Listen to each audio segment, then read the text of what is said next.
खौफनाक रात कहानी।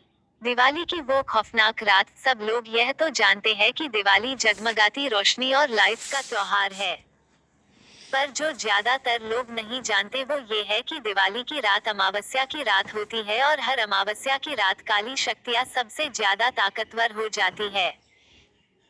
लेकिन 19 साल का सुमित इस बात से अनजान था। वह अपने दोस्त विजय से साथ दिवाली की रात सड़क पर घूम रहा था। तभी विजय की नजर मंदिर के पीछे एक सुनसान से घर के पीछे गई। वहां एक सुंदर लड़की लाल साड़ी पहनी दिया जला रही थी। विजय सुमित को लेकर उस घर के पास चला गया। जैसे ही दोनों वहां पहुंचे उन्होंने देखा कि पूरा घर दियों से सजा था। उन्हें बालकनी में खड़ी वह सुंदर लड़की नजर आई। उसने फिर वही मन लुभाने वाली मुस्कान देकर उन दोनों को अंदर बुलाने का इशारा दिया। घर अंदर से भी उतना ही खूबसूरत सजा हुआ था जितना कि बाहर से। मेज पर खाने के लिए अलग अलग चीजें रखी हुई थी। सुमित मेज से एक लड्डू उठाकर खाने लगा, पर उसके हाथ से गलती से वह नीचे गिर गया। जैसे ही सुमित लड्डू उठाने के लिए नीचे झुका, उसने देखा कि मेज के नीचे एक भयानक काली परछाई थी जो सुमित को देखते ही कहीं गायब हो गई। सुमित जैसे ही विजय को यह बताने ऊपर उठा, उसने देखा कि विजय सीढ़ियों के ऊपर खींचा चला जा रहा था। सुमित बेहद घबराने लगा था।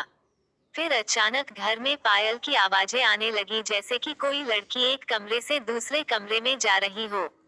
सुमित उस आवाज के पीछे पीछे सीढ़ियों से ऊपर चला गया, लेकिन ऊपर जाते ही उसे कमरे के अंदर पंखे से लटकी हुई एक लाश दिखी।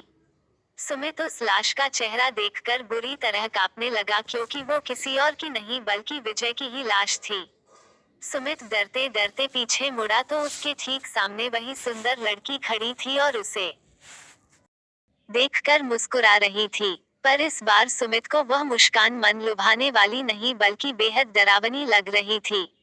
अचानक घर की सारी लाइट्स बंद हो गई। वह घर धीरे धीरे एक खंडहर में बदल गया।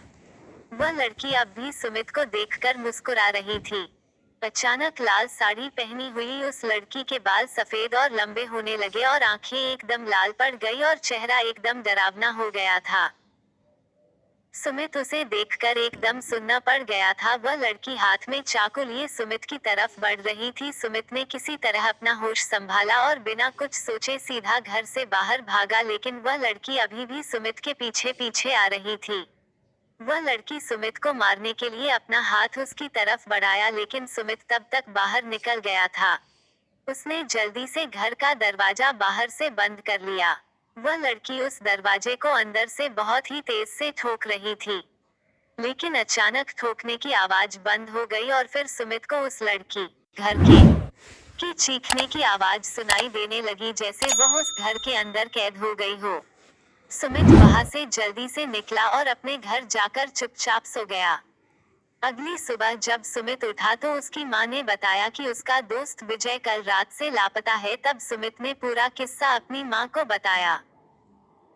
मां ने उससे कहा कि कई साल पहले दिवाली की रात एक लड़की ने उस घर में आत्महत्या की थी। तब से उसकी आत्मा उसी घर में भटकती रहती है। किसी को कभी पता नहीं चल पाया कि उसने आत्महत्या क्यों की थी और उस घर में कोई भी नहीं जाता।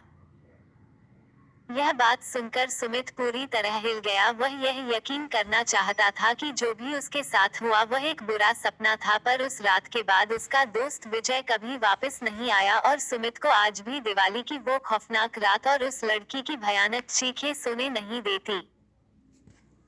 तो दोस्तों, आपका M2 मास्टर चैनल में स्वागत है। आप पहली बार चैनल पे आए हैं तो चैनल को सब्सक्राइब कर दें और बेल आइकन वाले घंटी को बजाना ना भूलें।